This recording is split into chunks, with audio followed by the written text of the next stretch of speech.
The Week 1 depth chart is now here for NC State football. We got some things to discuss. Let's have a Friday.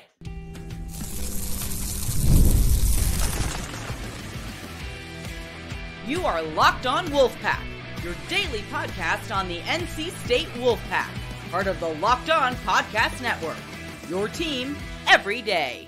What's up, Wolfpack Nation? It's time to get locked in with Locked On. Thanks for making Locked On Wolfpack your first listen each and every day. We are free and available wherever you get your podcast and on YouTube, part of the Locked On Podcast Network, your team every day. Today's Friday sponsor is Ultimate GM. Ultimate College Football Head Coach is a brand new mobile game that's completely free. It has no ads and is 100% playable offline. Use the promo code LOCKEDONCFB in all caps inside the game store to receive a free boost to your program. Begin your coaching legacy today. Happy Friday to all. As always, I'm Grayson Boone, joined by former Wolfpack defensive tackle Kenton Gibbs. Kenton, the Week 1 depth chart is officially here. That means Week 1 preparation is officially here. That means college football is officially here. Week 0, of course, begins this weekend. We still have to wait 6 more days to kick off our season, but we will get to watch a little bit of college football this weekend. NC State dropped their Week 1 depth chart here on Friday. Not exactly a lot of surprises, but it did answer some questions. We got a lot to discuss here. Yeah, there's a ton to chew on in terms of what the depth chart looks like as opposed to some of the stories that we've been hearing out of camp and all those things. But I don't think that there are too many big surprises in here. I don't think there's anything in here that's like, what? There's no way. I heard nothing of the sort, and now we're seeing this. So I'm very, very intrigued to see how things play out, because we all know the depth chart always starts a certain way in the beginning of the year. It rarely ever looks like that at the end of the year. So I'm very excited to see how things shake out for the guys who get the nod early. We're going to go ahead and dive into this depth chart. Then we're going to roll into Fan Friday because some of these comments are depth chart related. All right, so we're going to start here with the big man up front, the offensive line, and then I also included tight end because there's an interesting twist with that one as well. It's the usual suspect. None of these names are really big surprises. Your starting 5 on the offensive line, you have Anthony Belton at left tackle, Anthony Carter Jr. at left guard. Center, you have Zeke Correll. Right guard, you have Timothy McCabe. And right tackle, Jacarius Peet. Kenton, any surprises here for you? This is what we expected it to look like after last year. This was pretty much the group outside of Zeke Correll that took us home and anchored things last year. So, you know, seeing things shake out how they did in terms of guys coming out as starters out of fall camp. Who was expecting Belton or Peak to be unseated? Who was expecting Tim McCabe to be unseated? I think the offensive line adds up to exactly what we thought it would be. Nothing crazy here, good or bad in terms of surprises with starters.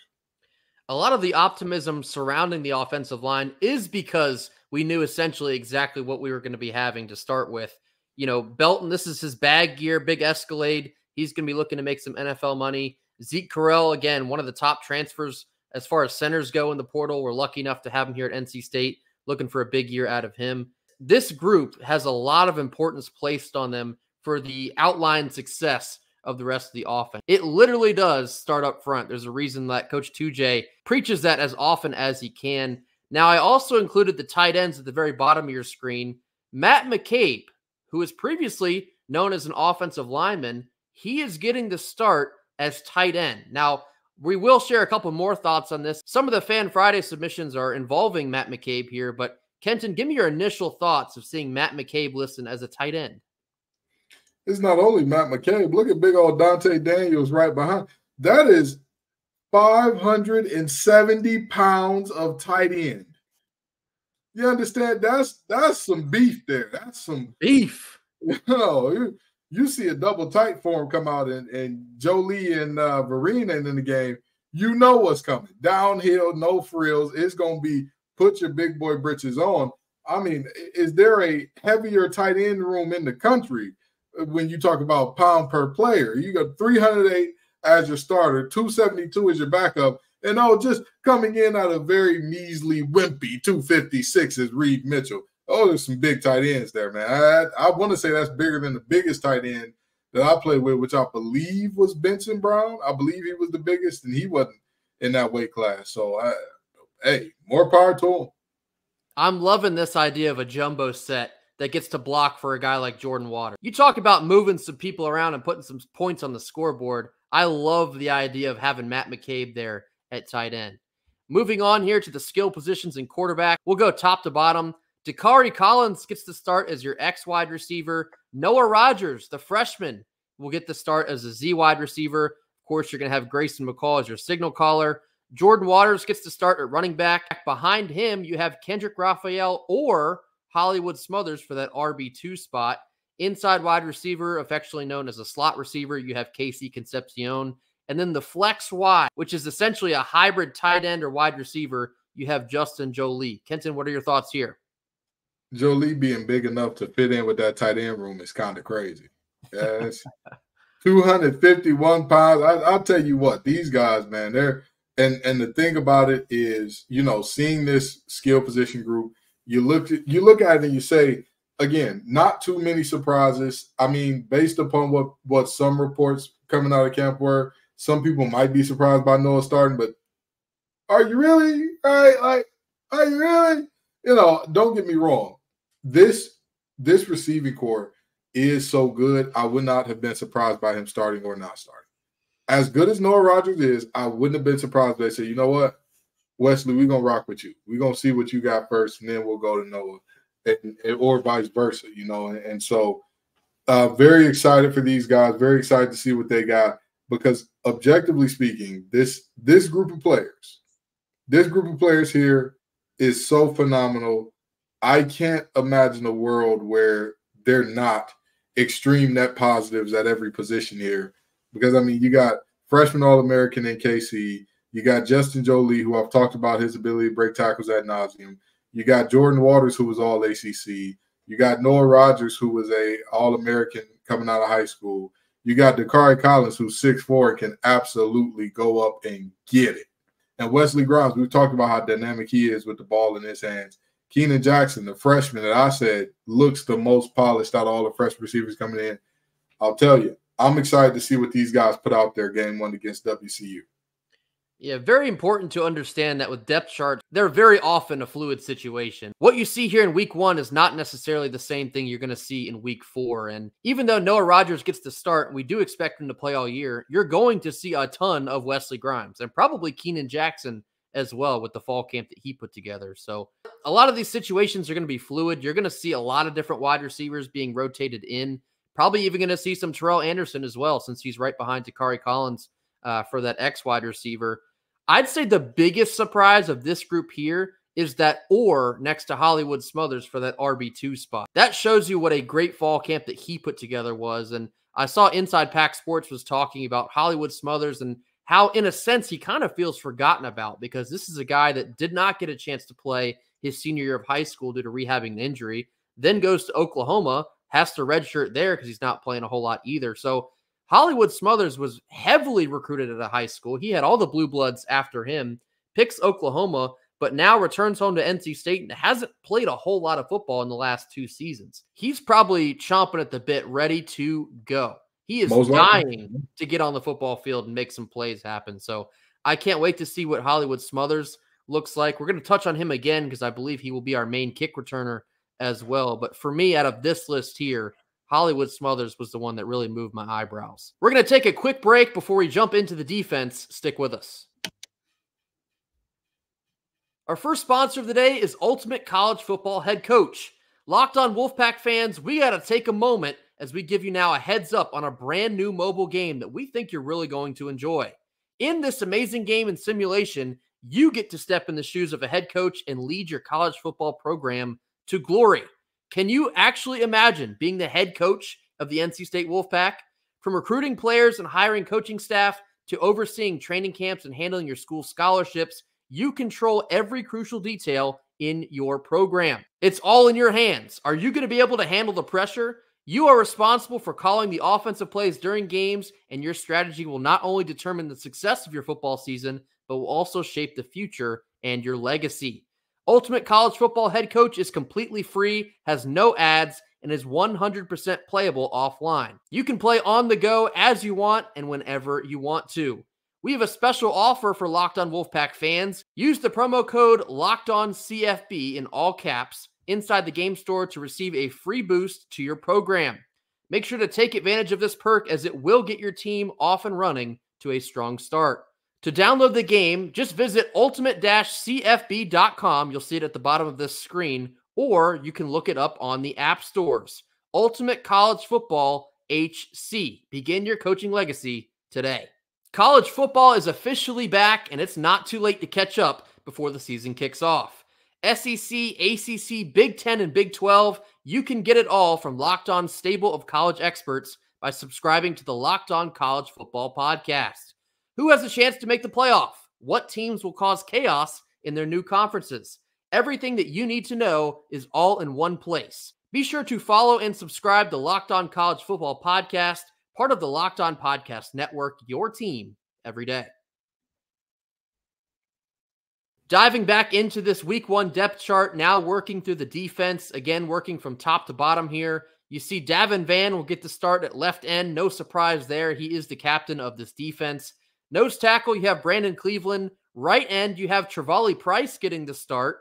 Your Sam linebacker, you have Devon Betty. Mike linebacker, you have Caden Fordham. And your Will linebacker, Sean Brown. Kenton, what are your initial thoughts here? You know, I'm not really confused by any of these. All of these make a lot of sense in terms of the depth chart here. And I am very excited to see how the depth pieces perform.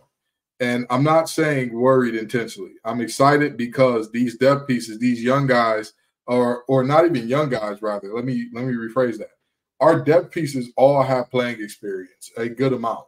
That is what's exciting for me. You look around up and down this roster, and other than at the linebacker position, everybody in this front six has a ton of experience. Noah Potter's been around for forever and a day. Chaz Wallace has played a good amount of football during his time in college. Red Hibbler was our sack man last year. That was what he did. That was his specialty last season. So I'm very excited to see guys who've already had some time on the field once again going out there and you know, being relied upon as depth pieces. One, both Trevally Price and Red Hibbler, don't be discouraged that one is listed above the other. You're going to see both of them on the field a very good amount. And number two, I see that redshirt sophomore DJ Jackson has beat out Chaz Wallace for that 2 spot at nose tackle. That is a win for the NC State Wolfpack depth. We brought in Chaz Wallace from Colorado to be backing up Brandon Cleveland. For DJ Jackson to beat out Chaz Wallace, that is more very valuable depth to be putting at that position. Chaz Wallace has a pretty decent amount of college football experience. DJ Jackson does not. And so for him to beat out Wallace, to be right behind Cleveland, that gives a really nice safety blanket feeling to that nose tackle position. So I thought that was very nice to see as well. And then for the linebackers, we heard Tony Gibson a couple weeks ago say that Kamal Bonner and Kelvin McBride are more than likely going to have to play a lot. I see they're listed in the 2 deep here. How much are we going to see of them? I think that is probably my biggest question for the linebackers going forward.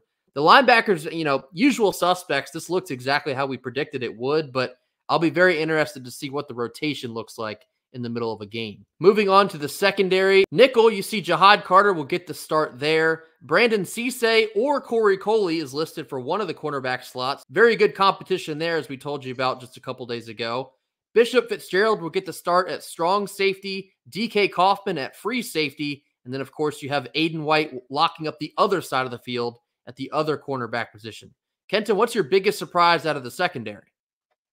I knew that the battle between Cisse and Coley was close. I did not know that it was going to be an or coming into game 1. And that's very interesting because, again, nobody has said that Cisse has struggled. Nobody said that Cisse has looked off. He just hasn't had it. So that, to me, is a very glowing review of Corey Coley. I'm interested to see how that battle plays out. I'm interested to see who's the starter not in game 1. I'm also interested to see who's the starter game 5 and if they're the same person. So, you know, these 2 guys, more power to both of them. They're both phenomenal players. Everybody knows how high we are on Cisse. We bought Cisse stock early, and we're hoping to eat good off it this year. But at the end of the day, if Corey Coley is who's best for the Pack, then hey, put him out there. But I'm very, very interested to see how that cornerback matchup plays.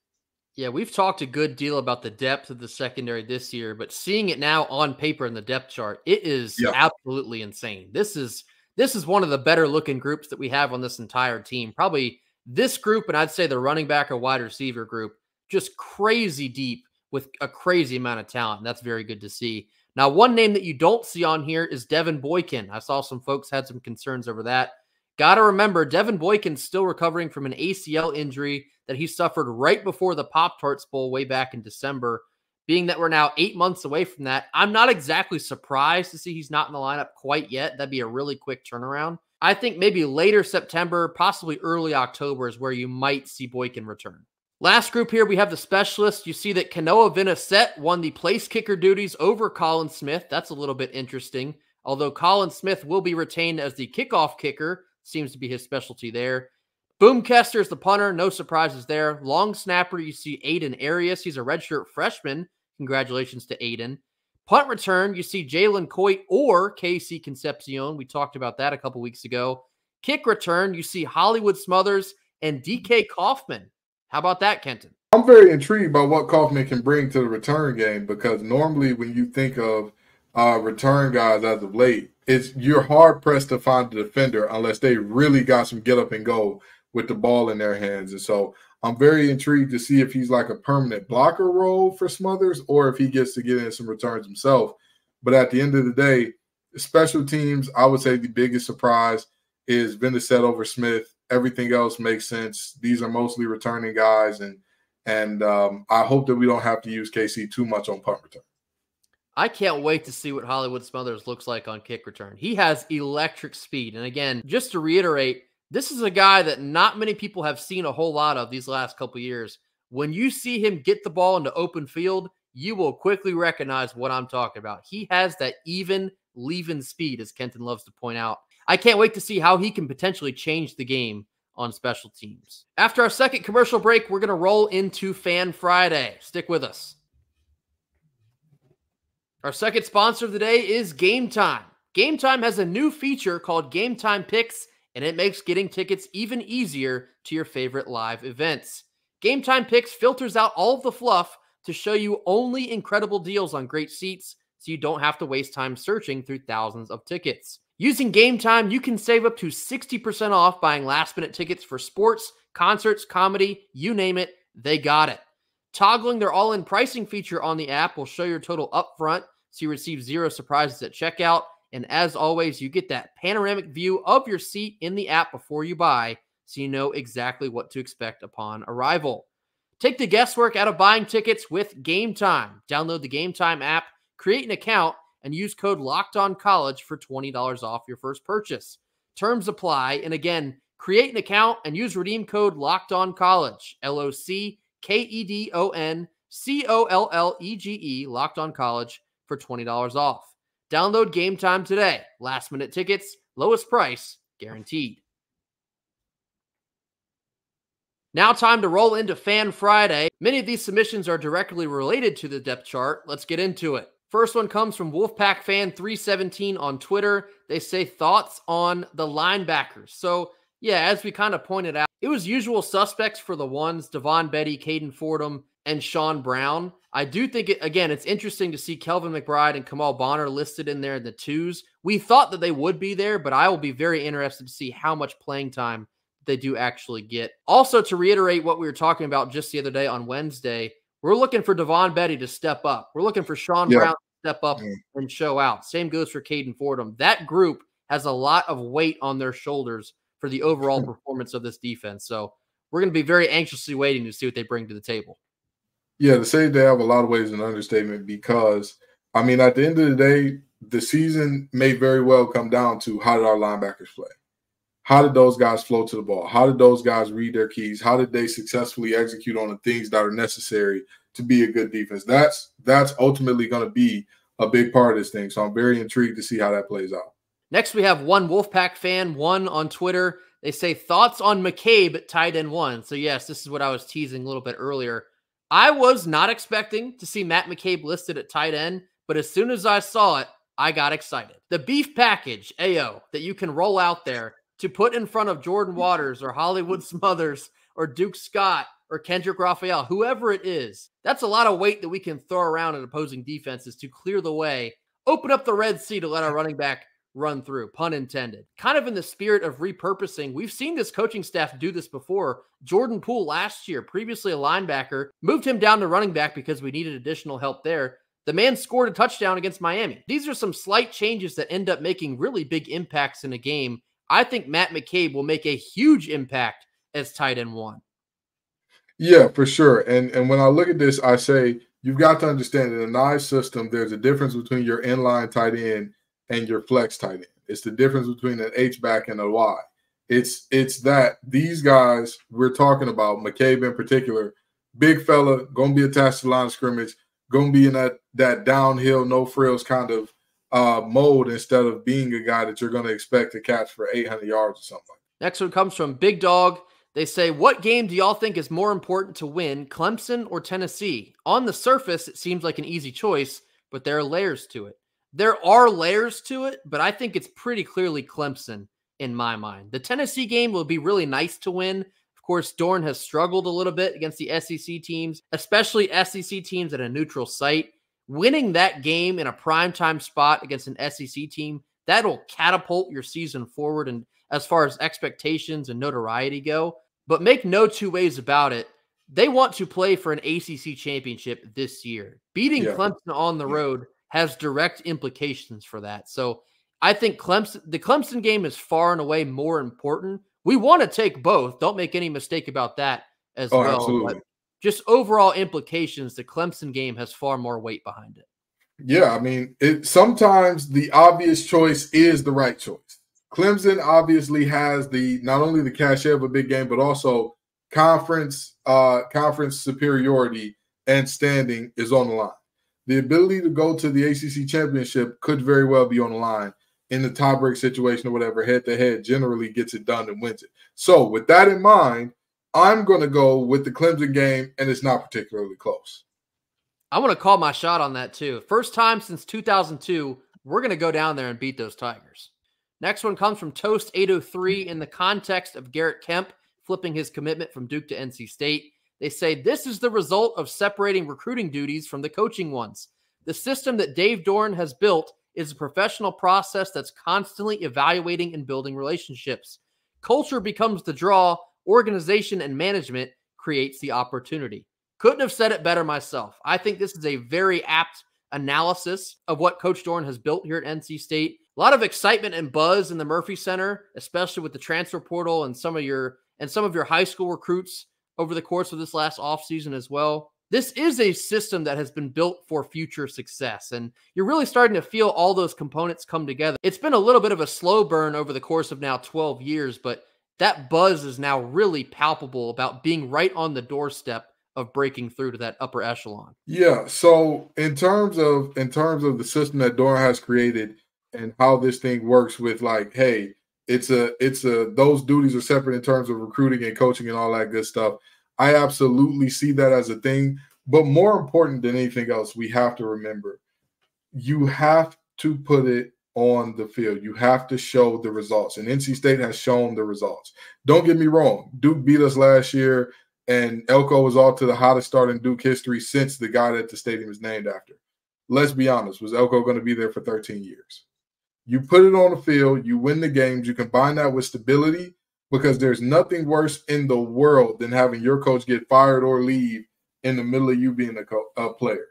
I have not experienced it, but I've heard it from other guys, not only from the older guys that were in the locker room when I got here, but other guys from my teammates who played, all over the country. You hate being the old coaches guys. And so you don't have to worry about that with Doran. You don't have to worry about that with NC State. And again, that culture and that organization creates that opportunity. Next one comes from our guy Andy on Twitter. He says, future thought, if we win the coin toss against Tennessee, please receive the ball. Do not, under any circumstance, kick the ball off against another SEC team. This has definitely given me some 2017 PTSD down in Charlotte against South Carolina. I think it was Deebo Samuel back then, if I'm not mistaken, took back the opening kickoff. Just the biggest kick to the nethers to begin that game way back when. However, I say all that to say you can't be afraid to kick off to them. You're going to have to do it at some point in the ball game. We hope to be kicking off to them frequently, putting a lot of points up on the scoreboard, but kicking the ball off is not the issue. It's preventing them from running the kick back. That is the issue at hand. And sometimes you're preaching, brother. SEC speed can be a real thing on these kick returns. So just got to make sure we kick the ball down the field and then keep them out of the end zone. That's the biggest concern. I'm not exactly saying they need to play beamer ball, but I'll be damned if you're not prepared to get a stop on the kickoff here. You know, you need to do that. You need to make them put the ball down and beat you play in and play out. To me, that is one of the biggest, by the way, maybe I'm giving y'all a hint of Ken's keys, maybe I'm not, but that's one of the biggest ideas. That's one of the biggest parts of beating Tennessee. Make them beat you down in, down out, be consistent, do it the right way every time. They'll have those moments where they have those lapses if you do. If you allow them to get big plays, if you allow them to get kick return for touchdowns, if you allow them to get those types of things, yeah, it'll be over before it starts. And then last one here, we're going to move our 1st and 10 segment to Monday because we're going a little bit long. But this one comes from Raleigh's Red on Twitter. They say, thoughts on Chick-fil-A being removed from the menu at Carter Finley. Now, I've come to understand the reasoning behind this. The liaison between Chick-fil-A and Carter Finley Stadium is now retired. And so that's why that relationship has disintegrated. It is going to be bittersweet to see Chick-fil-A go. However, I'm not going to Carter Finley because Chick-fil-A is there. I'm going for the football game. So in my mind, I don't really care what kind of food they provide. I know they've already provided a new menu, and it looks pretty good. I made that meme of the Batman bat signal, but I put Bojangles in it. Bojangles, please come save us. Certainly wouldn't hate that, to have Bojangles and Carter Finley. That, honestly, that might be an upgrade over Chick-fil-A if we're keeping it 100. But not having Chick-fil-A is a little bit of a dig. I know a lot of people love getting their Chick-fil-A at Carter Finley, but hey, if we get Bojangles, I ain't mad at that at all. I don't want to be the guy to say it. I don't want to be that guy. I don't even like Chick-fil-A. Like, it's unfortunate. You know what I mean? Like, it's unfortunate. I hope that the fans get tons of great options. It's just not my thing personally. So, you know, I mean, hey, the game's the game. Keep your head up. Better luck next year, champ. I don't know what to say in this moment because I really like Chick-fil-A is just Chick-fil-A. You know what I mean? Have your tail in that seat regardless of what food is out there and come back after halftime if you do decide to go out there and get you some more drinks. Regardless if it's Chick-fil-A, if it's Bojangles, even if they throw something as putrid as Arby's. Actually, no, I'm lying. If they put Arby's in there, we all need to boycott. That's a bridge too far, my friend. Yeah, we need to formally boycott this team. I don't care how much Arby's pays you. Knock it off. But in all seriousness, I mean, it's one of those things where it's a nice attraction. I get it. But at the end of the day, it's more of a nice little bell and whistle as opposed to that Chick-fil-A was the heart and soul of NC State football. It's not that. As I mentioned, we're going to move our 1st and 10 segment to Monday. I think it actually makes more sense because that's going to be very important in terms of the actual game against Western Carolina. And then last thing, because we're both ACC guys, let's do some quick picks for week 0. Florida State and Georgia Tech out in Ireland, Kenton. Who you got? Georgia Tech has a phenomenal quarterback in Haynes King. The defense should be improved this year. And, they're a team that they could surprise some folks.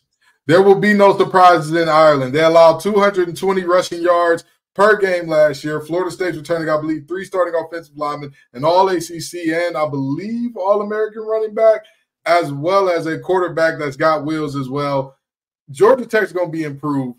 This ain't a game where it'll show. Florida State rolls.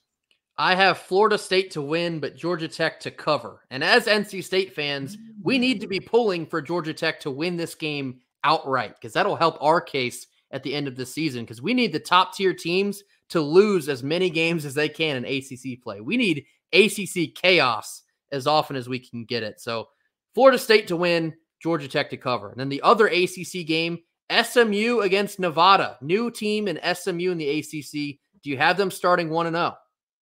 Oh, absolutely. Nevada is not UNLV, with all due respect. I love Michael Allen. I hope he does all the good things out there at UNLV and all that. But that's a team that's coming back. That's a team that's sort of on the rebound from a tough stretch here. But Nevada they're a better team, but they're still not exactly good enough for me to pick them against Preston Stone and some returners on that football team. You know, Preston Stone said, we have the best returning group of receivers in the ACC. And honestly, can you really argue with them? Can you really, in terms of everybody else who they lost, the only other team that would even have a shot at that argument, I guess, would be Virginia Tech, who, with all due respect, I mean, hey, they're good, but wide receiver wise, I wouldn't say that they were anything to write home about last year. I don't think that they can hang. SMU wins and SMU covers. And this is another one where I think SMU is going to roll. The SMU is going to roll up on Nevada, because they're all those teams out there in Nevada right now, they're all struggling. I'm pretty sure the spread on this one is another really big one. I believe it's like 29.5 or something in that ballpark. SMU's going to win this game. SMU's going to win this game by a lot of points. I, too, think they're going to cover the spread. SMU's a really good team that got added to the ACC. I think that often gets overlooked. They are a really good football program. I don't expect them to make a ton of noise this season, but I wouldn't exactly overlook them either. So I got SMU winning their season opener. Week 0, that's a real thing. We got college football beginning tomorrow. NC State football begins next Thursday. What does that mean for Monday? Locked on Wolfpack, we're back here on Monday with your game preparation. Game week, our first one of the season, is Monday. Both crazy and factual. That'll do it for us here on Friday. Be sure to hit that like button, drop your comments in the comment box, and if you have not already, mash that subscribe button. We'll see you back here on Monday, getting ready for week 1. Here we go. Until then, go Pack. Go Pack.